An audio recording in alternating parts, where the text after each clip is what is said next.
State bank of Pakistan ने अपनी कल की मॉनेटरी पॉलिसी मीटिंग में 100 बेसिस पॉइंट से पॉलिसी रेट को कट किया है। ये जो रेट कट है इसका मेन रीज़न इन्फ्लेशन का कम होना है, जो कि पिछले साल फिस्कल ईयर 24 में हमने देखी 23% की एवरेज थी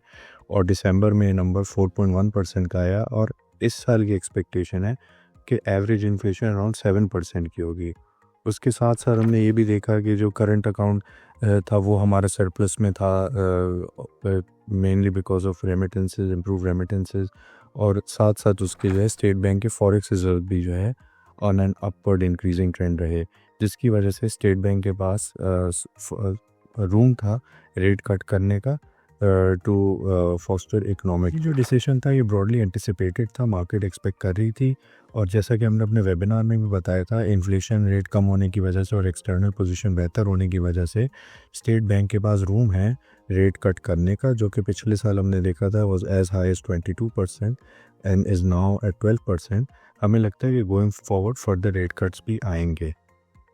इस डिसीजन के बाद हमने देखा कि बहुत ज़्यादा सिग्निफिकेंट चेंज नहीं आया सेकेंडरी मार्केट टी बिल या मनी मार्केट की यील्ड्स में, क्योंकि ये नंबर ब्रॉडली एक्सपेक्टेड था। जो आपके मनी मार्केट फंड्स हैं उनके जो रिटर्न्स हैं वो ऑलरेडी इस चीज़ को, डिसीजन को प्राइस इन कर चुके हुए थे।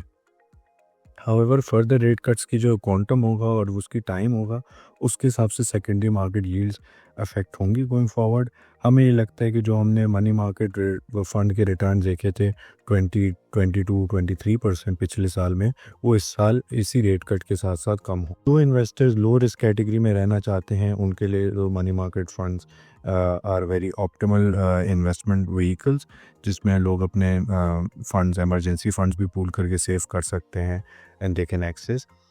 जो लोग जिनके पास लॉन्गर टर्म होराइजन है सेविंग के लिए, they can also consider equity products जैसे महाना इस्लामिक इंडेक्स ETF, जिसमें जो है आपको एक्विटी का लॉन्गर टर्म रिटर्न मिल सकता है। मनी मार्केट का लॉन्ग टर्म 15 साल 20 साल का रिटर्न जो है एवरेज अराउंड 9.6-10% का है। However on the equity side अगर हम देखें तो हमारा 15 साल 20 साल का रिटर्न जो है वो 18 से 19% का है। अभी रिज़ल्ट सीज़न है, रिज़ल्ट सीज़न में थोड़ा सा based on result market reactions आते हैं और मार्केट थोड़ा कंसोलिडेट भी कर सकती है, but considering the fact that market is still under valued और प्रॉफिटेबिलिटी ग्रोथ आती रहेगी कंपनीज में, तो हमें लगता है कि going forward equity will still outperform the money market despite the significant performance last year.